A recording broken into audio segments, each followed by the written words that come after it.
Plus tu es intelligent, plus tu risques de devenir solitaire. Ce n'est ni une coïncidence, ni un choix conscient. C'est un effet secondaire, une conséquence silencieuse que peu comprennent vraiment. Les personnes intelligentes ne s'éloignent pas du monde social parce qu'elles sont timides ou arrogantes. Elles ne détestent pas les autres. Elles ne se prennent pas pour des génies. Elles perçoivent simplement quelque chose que la majorité ne voit pas. Carl Jung en parlait déjà. La vérité est souvent inconfortable. Et plus tu plonges profondément dans tes pensées, plus tu as du mal à t'intégrer aux conversations banales, aux cercles sociaux superficiels, et parfois même aux relations amoureuses. Regarde autour de toi. Certaines des plus grandes figures de l'histoire, Albert Einstein, Nikola Tesla, Arthur Schopenhauer, ont toutes fui la vie sociale. Pas par rejet du monde, mais parce qu'ils avaient compris quelque chose. L'isolement peut être le secret le mieux gardé du développement personnel et intellectuel. Mais alors, est-ce une fatalité? Est-on destiné à la solitude quand on pense trop loin, trop profond? Ou existe-t-il un moyen d'utiliser cette solitude comme un levier pour transformer sa vie? C'est ce que nous allons explorer maintenant. Depuis toujours, la solitude est perçue avec méfiance. Ceux qui s'en écartent sont vite catalogués comme bizarres, asociaux, voire suspects.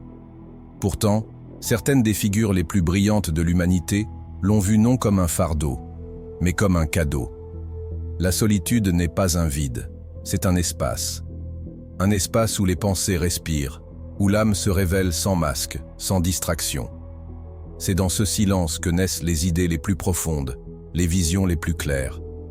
Ceux qui osent l'embrasser découvrent une dimension du monde que les autres ne voient jamais. La société fuit ce silence, mais l'esprit éclairé s'y réfugie. Arthur Schopenhauer disait « La solitude est le lot des esprits supérieurs ». Selon lui, les individus dotés d'une pensée raffinée ont du mal à trouver des interlocuteurs à la hauteur pour des conversations réellement profondes. Ce n'est pas un jugement, c'est un constat. Quand tu vois le monde en haute définition, il devient difficile de jouer avec des lunettes floues. Albert Einstein partageait cette vision. Pour lui, la solitude n'était pas un enfermement, mais un terrain fertile. Il disait que la monotonie et le silence d'une vie tranquille stimulaient son esprit créatif. Ce n'était pas qu'il rejetait l'humanité. Il savait juste que certaines idées ne naissent que dans le silence. Nikola Tesla, lui, allait encore plus loin. Il évitait sciemment les relations conventionnelles. Trop distrayantes, trop énergivores. Chaque minute passée à entretenir des liens superficiels, c'était une minute en moins pour ses inventions. Alors on peut se demander, est-ce que ces grands esprits choisissaient la solitude?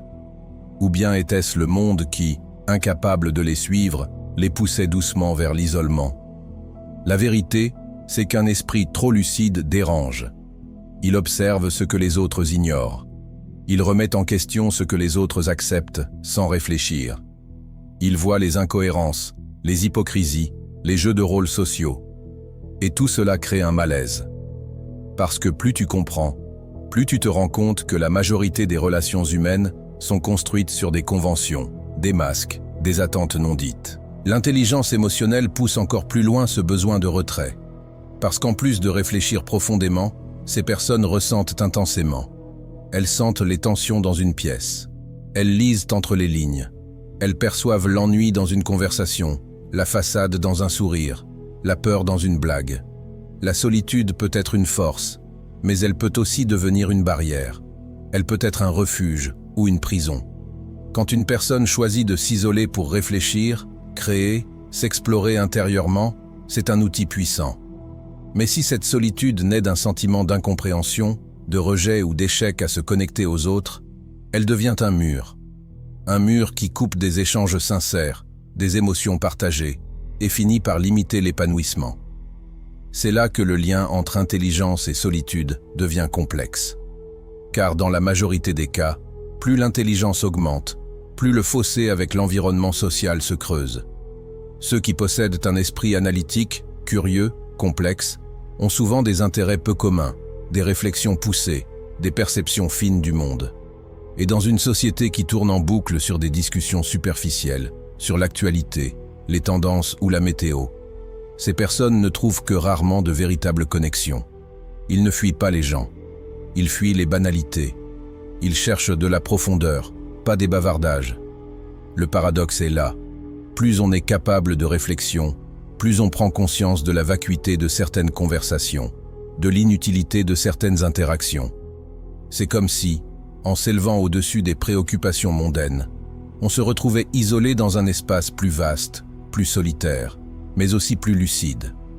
Cependant, cette clarté d'esprit peut aussi entraîner un sentiment de déconnexion avec le reste du monde, un décalage que peu de personnes peuvent comprendre. Ce sentiment de décalage peut parfois mener à une forme de mélancolie existentielle, une sensation que quelque chose manque, même lorsque tout semble aller bien. L'âme cherche une connexion rare, authentique, mais ne la trouve que rarement. Et c'est souvent dans l'art, dans la philosophie, dans la création que ces individus trouvent enfin un miroir de leur monde intérieur.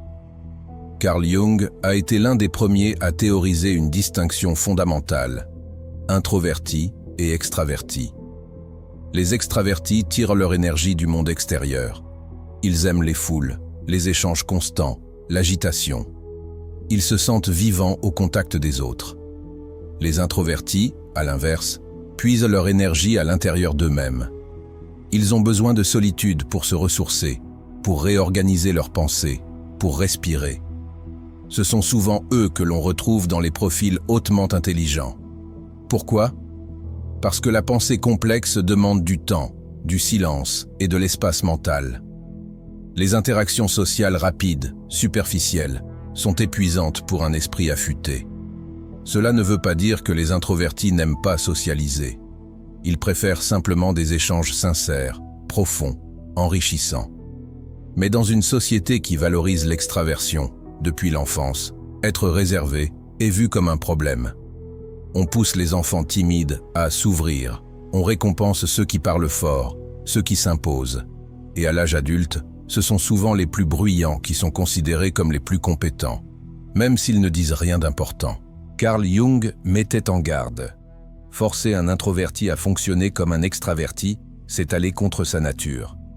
Le résultat, l'épuisement, mental, émotionnel, psychologique.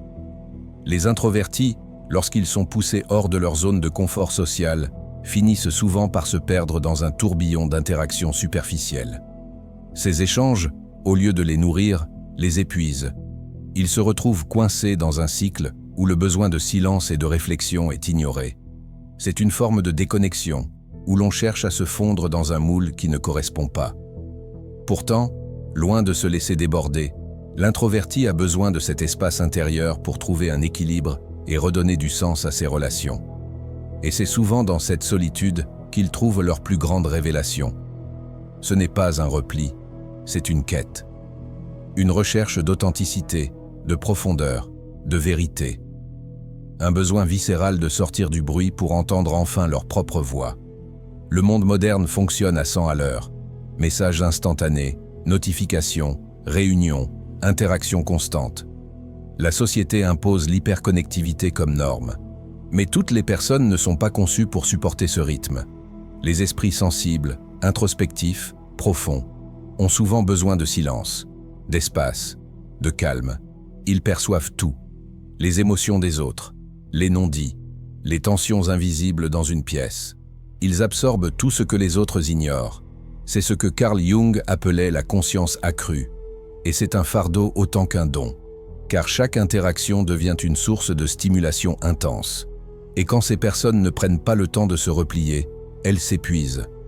Les études montrent que les individus hypersensibles activent leur système nerveux plus intensément que les autres. Un bruit, une lumière vive, une foule, ce sont des tempêtes internes invisibles. Et pourtant, au lieu d'être respectés pour cette sensibilité, ils sont jugés, perçus comme froids, distants, inadaptés. Alors ils se retirent, non pas par haine de l'autre, mais parce que leur équilibre intérieur est trop précieux pour être sacrifié à des normes sociales superficielles. Dans cette société où tout va vite, ces personnes ne cherchent pas à fuir la réalité, mais à se protéger d'une surcharge émotionnelle et mentale. Elles savent que pour se ressourcer, il leur faut du temps seul. Ce n'est pas de l'isolement par choix, mais un besoin vital.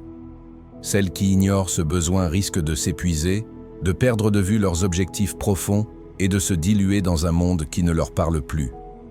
Le vrai problème, ce n'est pas la solitude. Le vrai problème, c'est l'incompréhension. Une personne intelligente, sensible, introvertie, ne cherche pas l'isolement. Elle cherche simplement un environnement qui ne l'agresse pas. Elle cherche à préserver son énergie mentale, à protéger la qualité de ses pensées, à s'épanouir dans un monde qui valorise souvent le bruit plus que la réflexion. Alors oui, la solitude peut être un prix à payer. Mais c'est aussi une force, un outil, un sanctuaire, un laboratoire d'idées. Comprendre cela, c'est faire la paix avec soi-même. Si tu te reconnais dans ce portrait, si tu as souvent l'impression de ne pas rentrer dans le moule, de préférer la réflexion à la fête, les silences profonds aux conversations bruyantes, alors sache ceci. Tu n'es pas bizarre, tu n'es pas cassé, tu n'es pas seul. Tu es simplement quelqu'un qui voit le monde à un autre niveau. Et ça, c'est une force immense, à condition d'en faire un pouvoir, pas une prison. Cela ne signifie pas se couper des autres, mais savoir quand se retirer pour préserver son équilibre. Ce n'est pas un rejet, mais un choix éclairé. Une personne qui sait se protéger, qui sait s'isoler, est plus forte dans ses relations, plus forte dans ses projets, plus forte dans sa vision du monde.